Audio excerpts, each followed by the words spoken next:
किसानों की विभिन्न समस्याओं को लेकर किसान मजदूर संगठन ने मंगलवार को कलेक्ट्रेट स्थित जिला पंचायत सभागार में अधिकारियों के साथ बैठक की। राष्ट्रीय अध्यक्ष ठाकुर पूरण सिंह ने कृषि सामग्री की उपलब्धता, फसल नुकसान का मुआवजा, सिंचाई सुविधाओं और कृषि योजनाओं का लाभ किसानों तक पहुंचाने की मांग की। गन्ना किसानों के बकाया भुगतान, 14 दिन में भुगतान और छोटे किसानों को समय से पर्चियां देने का मुद्दा भी उठाया गया। जल जीवन मिशन में पेयजल आपूर्ति, टूटी पाइपलाइन और कथित अनियमितताओं की जांच की मांग की गई। कालीहिंडन नदियों में प्रदूषण रोकने तथा एसटीपी से पानी शोधन कराने की मांग रखी गई। बिजली विभाग से जुड़े कुछ आरोप भी बैठक में लगाए गए। अध्यक्ष जी, आज एक लंबी बैठक अधिकारियों के साथ हुई है, विभिन्न विभाग के अधिकारी थी। क्या कुछ समस्याएं आज बताई गई है? देखो, समस्याएं बहुत हैं, आप लोगों को पता है, और फिर आप लोग तो समझ सकें कि जनपद का हर एक पीड़ित व्यक्ति इस कैमरे के सामने जरूर आवे। इस कचहरी में अगर वो आवेगा तो वो इस कैमरे के सामने जरूर आवेगा। हम कभी कभी सामूहिक रूप से समस्याएं रखें, और इसलिए रखें क्योंकि हमारी वो निजी समस्या नहीं, जनपद की समस्या है। चाहे वो NHI की समस्या हो, जैसे तितावी में हमने रखी कि भाई एक कन्या विद्यालय है, एक बैंक है, एक थाना, एक प्राइमरी स्कूल है, लेकिन न सर्विस रोड है। हजारों बच्चे रोज मौत के मुंह में को निकले हैं। टोल शुरू कर दिया, लेकिन टोल के बावजूद भी आज तक न सर्विस रोड है, न कोई फुटवेयर जिस पर बच्चे निकल कर आराम से अपना जीवन सुरक्षित कर सके। दूसरा हमारा मिल से संबंधित था कि भाई दोबारा से मिल चलने के लिए तैयार है, लेकिन 80% बजाज शुगर मिल बुढ़ाना अब तक भुगतान नहीं करा। सबसे बड़ी समस्या यह है कि बड़े बड़े नेशनल हाईवे निकल रहे, पानीपत, खटीमा, राजमंड्री, दिल्ली, देहरादून है, गंगा एक्सप्रेसवे, जमुना एक्सप्रेसवे, लेकिन गांव के जितने भी लिंक मार्ग हैं उनकी स्थिति बद से बदतर हो चुकी। वो बच्चे स्कूल में जाने नहीं, छुट्टी करनी पड़े, मतलब जल भराव से, फिलहाल बरसात से ये समस्या है, चाहे वो शहर हो चाहे गाँव हो। प्राइमरी स्कूल हो, जूनियर हाई स्कूल हो, उनकी स्थिति आज की तारीख में किसी से छुपी नहीं है। खिचड़ी खाने के सिवा वहां कुछ हो नहीं रहा है। बिजली की समस्या ये है कि 10,000 5,000 पे बिजली के कनेक्शन काटे जा रहे, बिना मतलब की रिपोर्ट दर्ज करी, जिसका हमने संज्ञान लिया कि कम से कम 24 घंटे का पता लगे कि जांच होने के बाद तो रिपोर्ट हो ना। अब मान लिया रिपोर्ट होगी, फिर वो काटने में इतना समय लगे जिसकी कोई सीमा नहीं। तो इन सारी समस्याओं को लेकर आज हम आए थे, जिसमें सभी संबंधित अधिकारी यहाँ थे। ADM साहब थे, SDM साहब थे, CO साहब थे, चकबंदी से थे, PWD से थे, खाद्य विभाग से थे, सभी विभागों के यहाँ सब लोग थे। सब अधिकारियों ने आश्वासन दिया कि साहब इस पूरी प्रक्रिया को करने के लिए हमें 1 महीने का समय चाहिए।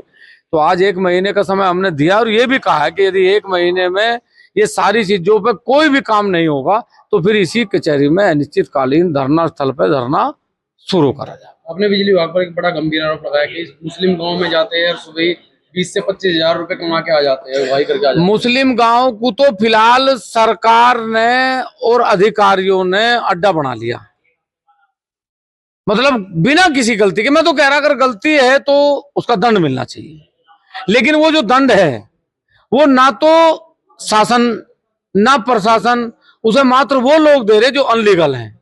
वो बिजली घर के लाइनमैन है, SSO है, वो सुबह जाएंगे और सुबह जाके वीडियो बनावेंगे, और वीडियो बना के वो फिर डरावेंगे, डरा के वो 10-20 हजार रुपए रोज उनसे डरा के उतार रहे। टारगेट बना रखे सारे गांव टारगेट बना रखे। हम ये कह रहे कि यदि कोई चोरी कर रहा, कोई गलती कर रहा तो दंड मिलना चाहिए भाई, हम कहाँ उसके लिए लड़ रहे। लेकिन बिना मतलब में रोज केबिल काटने का ड्रामा, फिर उसे जोड़ने का ड्रामा, एक बड़ा जो ड्रामा चल रहा है, इस पर पाबंदी तो जीने के लिए सबसे जरूरी पानी, उसकी भी एक समस्या बताई गई, गाँव में पानी नहीं पहुंचता। देखो, जल जीवन मिशन माननीय प्रधानमंत्री जी की महत्वपूर्ण योजना थी, महत्वाकांक्षी योजना थी उनकी, चाहे वो विद्युत सुधार योजना हो चाहे जल जीवन मिशन हो। लेकिन जल जीवन मिशन की हालत यह है कि कंपनियों के द्वारा एक बहुत बड़ा टेंडर घोटाले से लगा के और गांव तक घोटाला हुआ, और आज तक 80% गांव में 80% जल नहीं गया। हर घर नल नहीं है, हर घर सड़क टूटी हुई तो पहुंच गई, लेकिन हर घर आज तक जल नहीं पहुंच पाया। अब अगले महीने कोई तारीख नहीं? अगले महीने में 1 महीने का टाइम है। आज समझ लो जो तारीख आज है, ठीक 1 महीने बाद इसी तारीख को हम लोग दोबारा से फिर आएंगे। इस पर कितना काम हुआ है, यदि काम नहीं होगा तो फिर हम पूर्ण रूप से इसी कचहरी के अंदर अनिश्चितकालीन धरने पर। मिल होने दे रही है भुगतान, और लगातार चीनी के रेट बढ़ रहे हैं, क्या लगता है ऐसे में सरकार विफल हो रही है नियंत्रण करने? देखो, सरकार को ना पहले तो ये कर देना चाहिए तत्काल प्रभाव से कि जब मिल चले, जब 36 रुपए किलो चीनी का भाव था, और गन्ने का भाव 400 रुपए किलो था।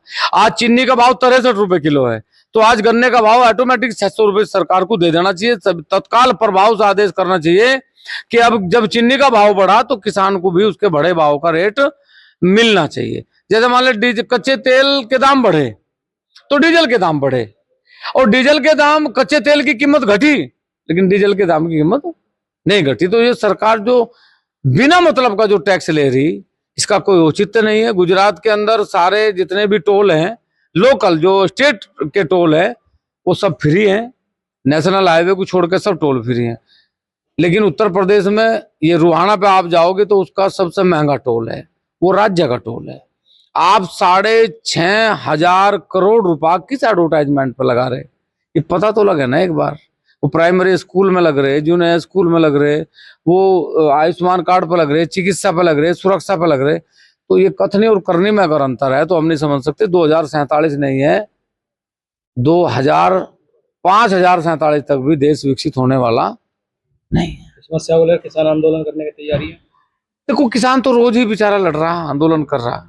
बात यह है कि एक दूरी है हम लोगों के बीच की और उनके बीच की, वो कभी कभी कम कभी कभी ज्यादा हुआ है। हमने कहा कि 1 महीने का समय है, यदि हमारी समस्याओं का समाधान नहीं होने का तो आदरणीय हमारे जिलाध्यक्ष लोकेश राणा जी, युवा जिलाध्यक्ष बिल्लू राणा जी, सुधीर चौहान जी, सभी जो भी हमारे संगठन में काम करने वाले लोग हैं, इस संगठन में जिसके किसानों के लिए लड़ रहे, वो फिर इस पर बड़े आंदोलन 1 महीने के बाद करेंगे।